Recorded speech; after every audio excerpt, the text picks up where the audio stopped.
Returning to Killing Floor 2 after having not played it for quite a while, my skills were a bit rusty and it showed. In not too long, I was able to get back into it, but this got me thinking.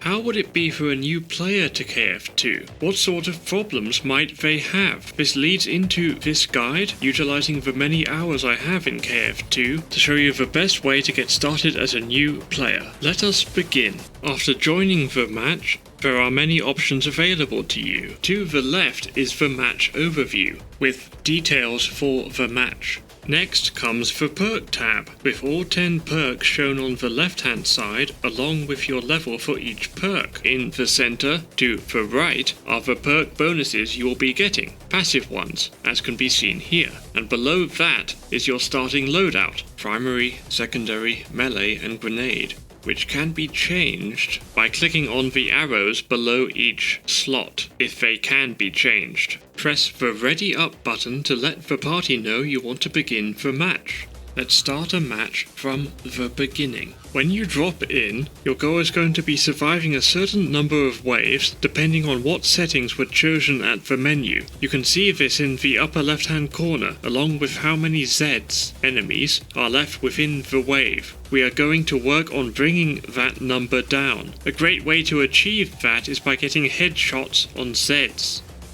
Great! So you know how to take out the Zs, but surviving can be a bit of a different matter, and so we must discuss healing and welding doors to help you survive. You can heal yourself by pressing the self-heal button, defaults to Q on PC, and if you have started with a medic pistol, you can, and should, heal injured teammates from a distance. But if not, you can always heal them with your syringe by getting close to them. All perks will start with this. You can bring out your welder by holding the Use key, defaults to E on PC. When near a weldable door, use the primary fire button, defaults to the left mouse button on PC, to weld a door shut, and the secondary fire button, defaults to the middle mouse button on PC, to unweld a door, helping you control the flow of Zs. Once all Zs have been killed, you will be directed to the trader. Follow the cyan-coloured arrow to get there. Once there, tap the Use key to open it up. You will see all the weapons for your current perk on the right-hand side of this screen, with their costs in Dosh, the currency of KF2. You can purchase weapons of other perks, but for now we will just look at the weapons for our current perk. Looking at the center, you will see how much Dosh you have at the top, along with the details for the current weapon selected on the left-hand side, and where there is a plus perk symbol icon, this indicates that weapon can also be used cross-perk by the respective perk, in this case the gunslinger. You can also upgrade your current weapon, but there is no need to worry about that for now. Looking on the left-hand side, you can sell weapons by clicking on the button to the right of each weapon's icon. You can purchase a mag, or completely fill the ammo for a weapon. Buy one or all grenades, and buy 25 points or all points for your combat armor. Clicking on the autofill button at the top will give you full ammo for your weapons and completely restore your combat armor, if you have enough dosh. The button just to the left of the autofill button will allow you to change your perk, but we will stay at our current perk for now. Coming out of the trader menu, I should note the chat log above the XP bar in the bottom left hand corner. This is logging the voice commands sent by players. Pressing the voice commands key, defaults to Z on PC, will bring up a wheel allowing you to send various useful voice commands, such as requesting healing, dosh or help, and thanking other team members. You can also perform your taunt via this voice commands wheel. If people have finished using the trader and are in position, you can vote to skip the trader by bringing up the menu, defaults to escape on PC, then clicking on the skip trader button in the bottom right hand corner above the chat log. If enough people vote to skip the trader, then the remaining trader time will be reduced to 5 seconds, allowing you to get on with the next wave sooner.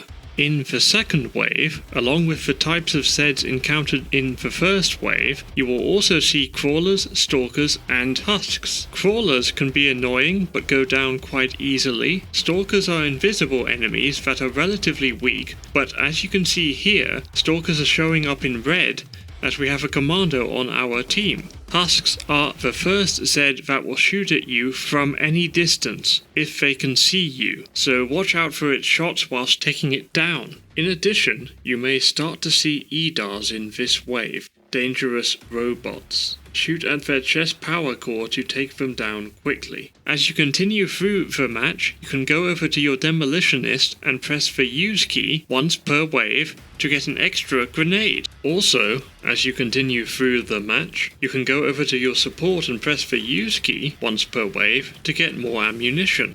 In the third wave, along with the types of Zeds encountered in the second wave, is the Siren.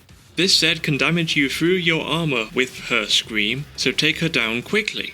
The fourth wave is similar to the third wave, just with more enemies, so moving on to the fifth wave, as you can see here, we have been given a defend the zone objective, with a purple arrow directing us to that zone, which also has a purple outline. Simply kill Zeds whilst in the zone to a certain dosh value, 300 in this case, to complete this bonus objective, giving you bonus dosh, experience and vault dosh. Circling back to Zed types, along with the types of Zeds encountered in the previous waves, is the Scrake. You should not try to take this Zed on by yourself, it will enrage if dealt too much damage, so let your team know you need help via a voice command or by a message in the chat. Open the chat by pressing T on PC, default binding, which will then allow you to type out a message, such as Scrake or even just SC, so that you can focus on it as a team. In the sixth wave and the next waves leading up to the boss wave, along with the types of Zeds encountered in the previous waves, is the Fleshpound. You should also not try to take out this Zed by yourself, and make sure to call it out quickly by typing FP into the chat, for example, as it will enrage even if no one damages it. You can then focus on it as a team.